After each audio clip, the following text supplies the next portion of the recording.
Huyền thoại Masai Mara, tập 15, cuộc thâu tóm tam giác vàng.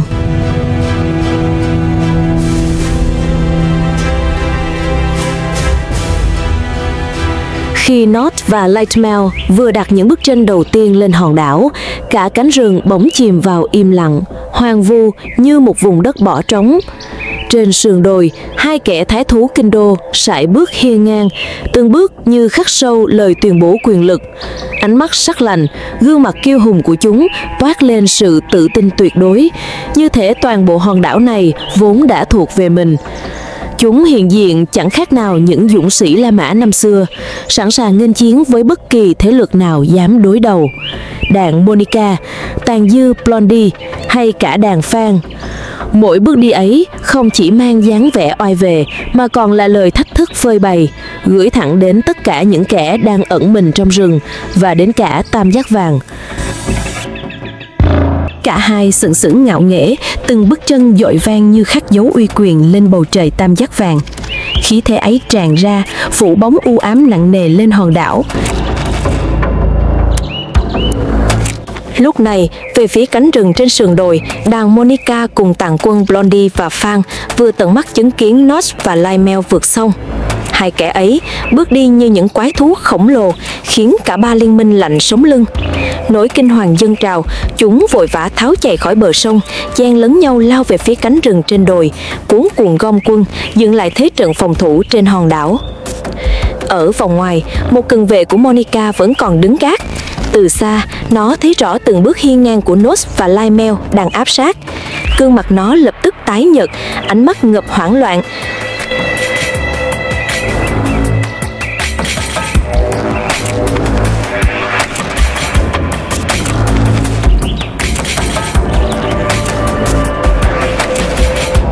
Trên đỉnh đồi, ba thủ lĩnh của đàn Monica đã vào tư thế sẵn sàng. Chúng nằm phục chờ đợi, ánh mắt xoáy sâu xuống con dốc, chỉ đợi Notch và Lightmail tiến bước, rơi gọn vào vòng vây để rồi quyết chiến một trận sinh tử, định đoạt cả Giang Sơn. Phía cánh phải của sườn đồi, đàn Fan cùng dàn cận vệ đã chỉnh tề đội hình.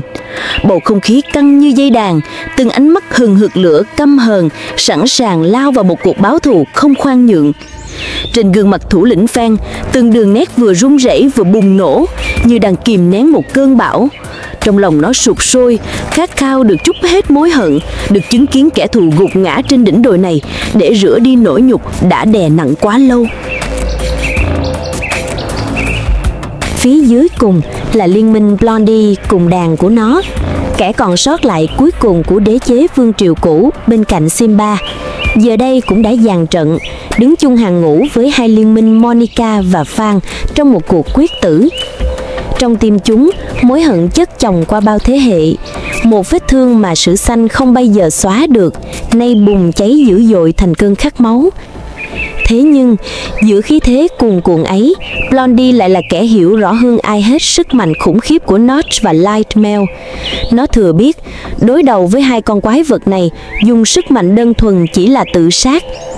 Trong mắt Blondie, Notch và Lightmail không khác gì hai thanh kiếm bén nhọn, được mài dũa giữa hàm cá sấu, lạnh lùng, tàn nhẫn.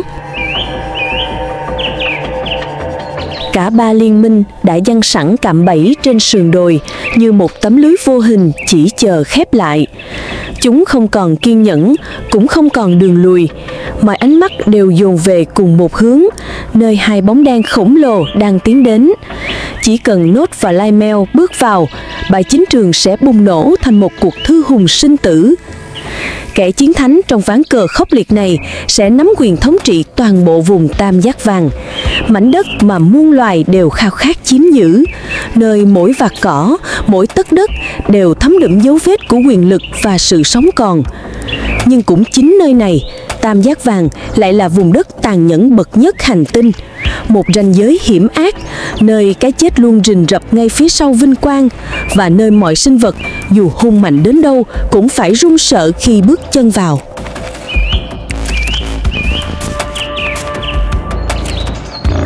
Phía dưới khu rừng, Notch và Lightmail bắt đầu đặt những bước chân đầu tiên tiến vào bóng tối.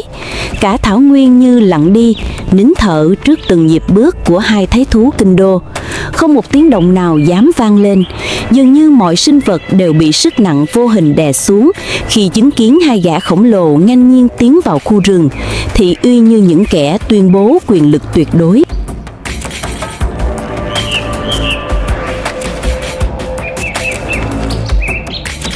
Bên cánh trái đỉnh đồi, đám cận vệ của Monica thấp thoáng ẩn hiện trong bụi rậm.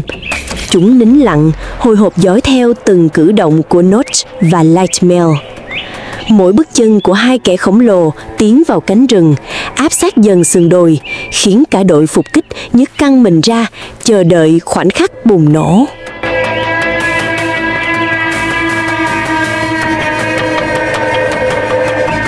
Thay vì tiến thẳng lên, Notch và Lightmail bất ngờ đổi hướng. Hai con quái vật kinh đô bắt đầu lấn dần sang phía cánh phải sườn đồi, mèn sát mép rừng. Từng bước đi của chúng như muốn kéo căng vòng vây, nhắm thẳng vào nơi cánh phải đang chực chờ. Không khí vốn đã nghẹt thở, nay càng dồn nén, bởi chẳng ai ngờ hai gã khổng lồ lại chủ động lựa chọn hướng áp sát hiểm hóc ấy. Trong khi đó, bên cánh trái, dàn cận vệ của Monica vẫn thấp thoáng trong bụi rậm, chăm chú dõi mắt xuống con dốc mà không hề hay biết. Chúng tưởng rằng Notch và Lightmail vẫn sẽ đi thẳng vào vòng vây như kế hoạch. Nào ngờ hai gã khổng lồ đã tiến sát, ẩn mình sau những lùm cây rậm rạp, quan sát cánh phải ở cự ly đầy nguy hiểm. Cả Notch và Lightmail dừng bước, đôi mắt quét sâu vào khu rừng rậm. Chúng nhận ra phía trong ẩn chứa nguy hiểm, không hề đơn giản như vẻ im lìm ban đầu. Ngay lập tức, nó quyết định đổi hướng. Với dáng điệu dứt khoát, nó tách sang cánh trái, lặng lẽ rà soát từng lùm cây tối rậm. Chính vào khoảnh khắc ấy, cận vệ của Monica bên trái bất ngờ phát hiện bóng dáng Notch. Sự xuất hiện đột ngột của con quái vật kinh đô khiến nó hoảng hốt, chẳng kịp che giấu, lập tức tháo chạy thục mạng lên sườn đồi để báo tin. Tiếng động dồn dập của nó xé tan sự im ắng, kéo theo cả bầu không khí trên đỉnh đồi chấn động. Ngay khi phát hiện kẻ địch thoáng lộ diện ở cánh trái, Lightmail là kẻ nổ phát súng đầu tiên. Nó gầm lên một tiếng dữ dội rồi lao thẳng xuống sườn đồi, xuyên qua lớp cây rậm rạp, truy kích kẻ địch bỏ chạy. Notch lập tức bám sát phía sau, yểm trợ từng bước cho đồng minh. Chỉ trong chớp mắt, sự im lặng căng như dây đàn đã bị xé toạc. Tiếng bước chân dồn dập như sấm sét trút xuống, khiến cả khu rừng náo loạn. Sự bình yên mong manh trên đỉnh đồi vỡ tung, thay vào đó là bầu không khí hỗn loạn, dồn nén, báo hiệu cơn cuồng phong khốc liệt sắp ập xuống.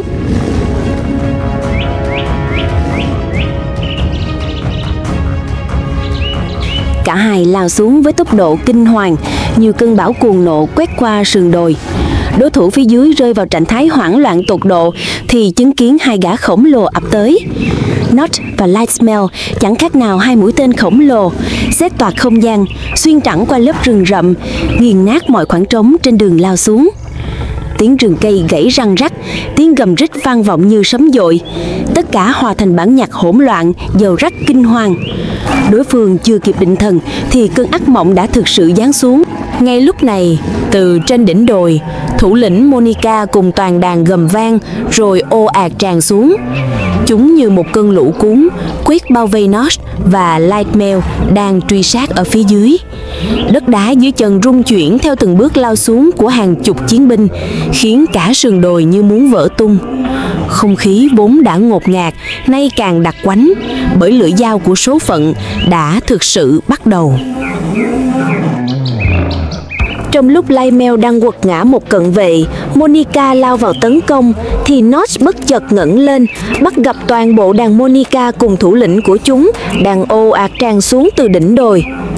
Giữa khung cảnh hỗn loạn, một mình Notch bỗng dừng lại. Thân hình lừng lững của nó quay ngược lên đỉnh đồi, tiến thẳng về phía đội quân Monica và hàng cận vệ đang chực chờ. Từng bước chân nặng trịch như dội vào lòng đất, toát lên uy thế của một chiến binh không gì khuất phục. Ở nơi khốc liệt nhất của tam giác vàng, sự hiện diện của Notch khiến cả không gian như lặng đi. Không ngôn từ nào có thể lột tả hết được sự oai vệ ấy. Một chiến binh thực thụ, sẵn sàng đối đầu với cả một đạo quân. Phía dưới sườn đồi, Lymel đang ghìm chặt một thành viên cận vệ của thủ lĩnh đàn Monica. Trước đội quân đông đảo và hùng mạnh, hắn không vội dồn toàn lực hạ sát mà chỉ tung ra những đòn đánh hiểm đủ để cản trở giữ chân đối thủ.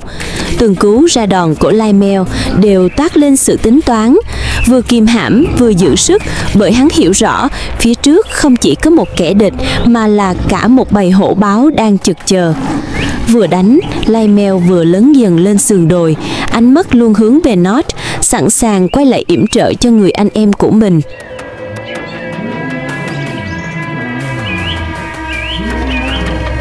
Trong khi Notch đơn độc lao thẳng lên đỉnh đồi đối mặt đàn Monica, thì từ sâu trong cánh rừng, đàn Fan lặng lẽ dõi theo. Mọi ánh mắt căng như dây đàn quét xuống sườn dốc để chắc chắn Lymel không còn ở phía sau yểm trợ. Và rồi, khi nhận ra Notch thực sự chỉ có một mình, cả đàn Fan bắt đầu chuyển động. Từng bóng đen lặng lẽ tách khỏi những tán lá rậm rạp, âm thầm men ra khỏi cánh rừng. Chúng chờ đợi khoảnh khắc định mệnh, giây phút gạt khổng lồ kia sa chân giữa vòng vây của đàn Monica. Với Fan, đó không chỉ là cơ hội, mà là thời khắc trả món nợ khi xưa và gột rửa nỗi nhục đã nung nấu bấy lâu. Khi đã chắc chắn con mồi rơi vào bẫy, đàn Fan không chần chừ thêm giây nào. Từ trong cánh rừng rậm, cả bầy ồ ạt tràn ra như lũ quỷ dữ, khí thế cuồn cuộn lao thẳng vào bao vây Notch. Trên đỉnh đồi, thủ lĩnh Monica cùng tàn dư Blandy cũng đã phục kích sẵn, chỉ chờ thời khắc định mệnh để lao xuống hợp sức. Vòng vây khép chặt. Trận chiến này như một bản án tử đã được viết sẵn, chỉ còn chờ phút giây tiễn Notch rơi xuống vực sâu của số phận. Fan cùng Blondie dẫn đàn ào ạt từ trong rừng lâu ra, như một cơn sóng dữ tràn xuống, dồn thẳng vào Notch khi hắn đang tiến lên đỉnh đồi. Thế nhưng, ngay khoảnh khắc tưởng chừng cán cân nghiêng về phía chúng, một cảnh tượng kinh hại đã xảy ra. Từ phía dưới, Lymel bất ngờ bật người, từng bước chân như xé gió, tựa hồ đang bay vọt lên không trung. Chỉ trong chớp mắt, nó đã áp sát, lao thẳng lên phía sau để yểm trợ cho Notch. Hai bóng hình nhập lại thành một thế trận chết chóc, kiếm song kiếm, bất khả phân ly. Một kẻ mở đường, một kẻ chặn hậu, một công, một thủ, một chiến thuật lạnh lùng và tuyệt đối, thứ nghệ thuật tàn khốc mà cả Thảo Nguyên chưa từng chứng kiến.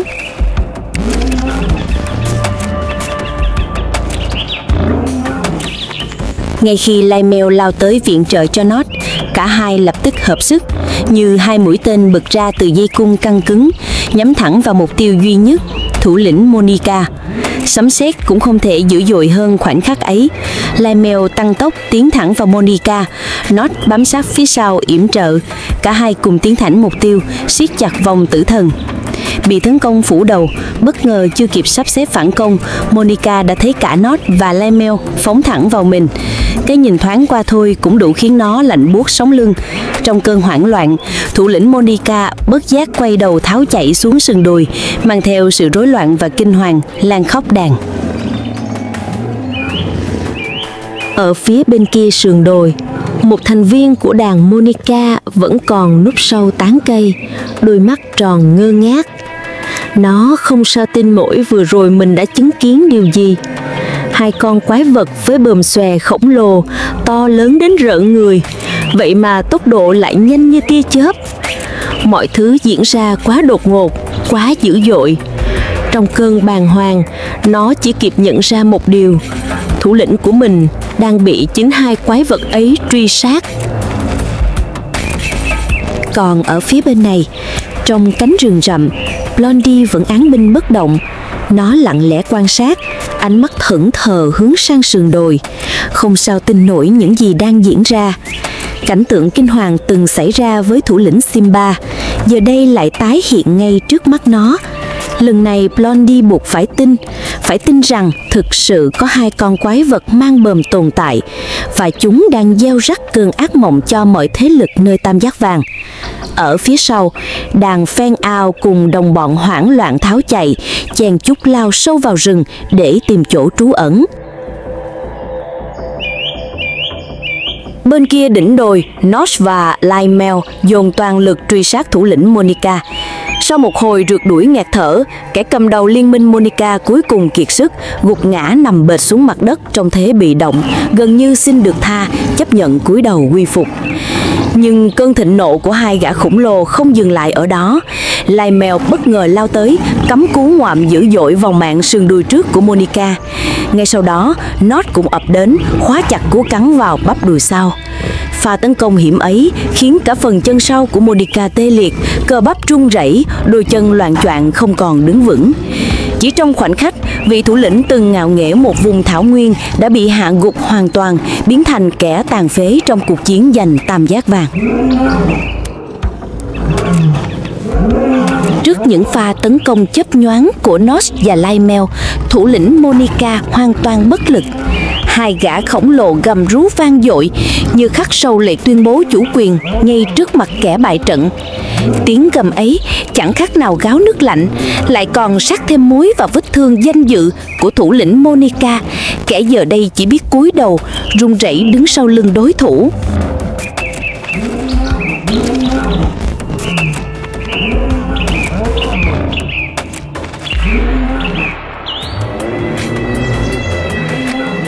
Sau khi hạ gục thủ lĩnh Monica trên đỉnh đồi, Notch và Lymel lập tức quay trở lại chiến hào phía khu rừng. Tiếng gầm của cả hai vang vọng như xé toạc bầu trời, gửi thẳng thông điệp thống trị đến tai những kẻ còn đang run rẩy ẩn náu sau cánh rừng. Trận địa mà Monica, Fan và Blondie kỳ công bày ra nay hoàn toàn vỡ nát. Dưới chân đồi chỉ còn lại một thành viên Monica ngồi chết lặng. Nó không chạy, cũng chẳng thể cất bước. Đôi mắt ngơ ngác dõi theo hai bóng quái vật đang lao xuống, vừa kính nể vừa run sợ.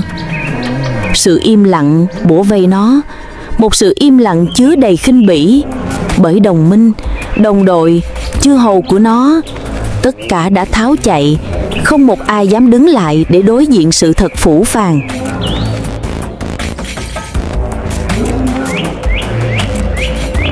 Trong khi một cận vệ trung thành của Monica vẫn lì lợm cố thủ dưới chân đồi, tưởng chừng như đang phô trương sự gan lì và bản lĩnh, thì ẩn sau đó lại là một âm mưu được nuôi dưỡng kỹ lưỡng. Ở sâu trong cánh rừng, Fan cùng đồng bọn và những sư tử cái đã mai phục sẵn sàng. Chúng lặng im trong bóng tối, nín thở chờ đợi. Chỉ cần một trong hai gã khổng lồ sơ suất tách lẻ, lập tức sẽ lao ra tung đòn phản kích chí mạng.